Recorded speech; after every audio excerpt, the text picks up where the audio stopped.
একটা দেশের সরকার কিভাবে কাজ করে, পলিসি কিভাবে বানানো হয়, বিশেষ করে বাংলাদেশের সরকার ব্যবস্থা ও প্রশাসনিক কাঠামো কেমন, এ সংক্রান্ত পড়াশোনাই লোক প্রশাসন বা পাবলিক অ্যাডমিনিস্ট্রেশনে মূল আলোচনার বিষয়।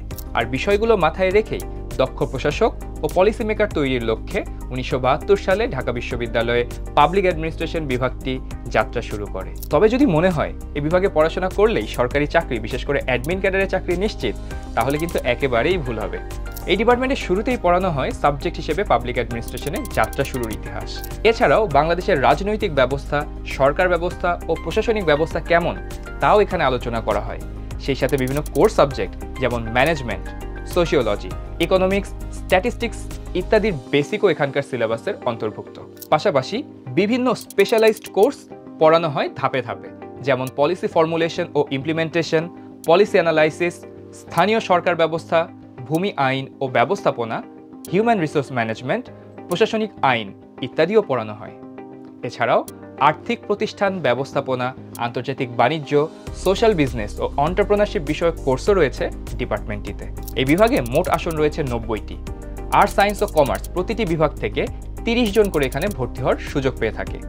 সায়েন্স থেকে বিভাগে পড়ার জন্য মেধা তালিকায় 300, 350 বা 400 খুব বেশি হলে, আর্টস থেকে 300-র মধ্যে, কমার্স বা বাণিজ্য বিভাগ থেকে 150-র মধ্যে থাকা সেফ বলা যেতে পারে। বাট প্রত্যেক বছর চাহিদার সাথে এটা পরিবর্তন হতে পারে।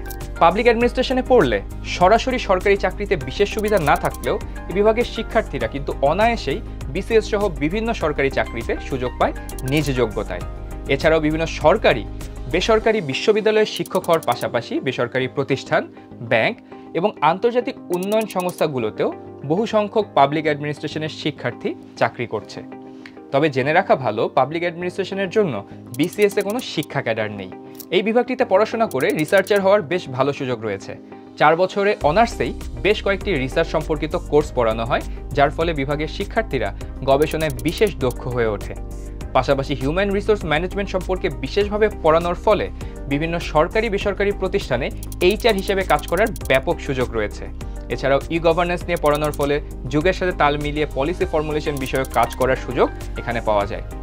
সরকারের নীতি নির্ধারণমূলক বিভিন্ন কাজে পাবলিক অ্যাডমিনিস্ট্রেশনের শিক্ষক ও শিক্ষার্থীরা অগ্রাধিকার পেয়ে থাকে বরাবরই। তাই এই সাবজেক্টটিকে একটি এলিট সাবজেক্ট হিসেবেই মনে করা হয়। তাই তোমার যদি ইচ্ছা থাকে বাংলাদেশের পলিসি ফর্মুলেশন এবং পলিসি ইমপ্লিমেন্টেশনে কন্ট্রিবিউট করার, তাহলে তোমার জন্য পাবলিক অ্যাডমিনিস্ট্রেশন হতে পারে চমৎকার একটি সাবজেক্ট।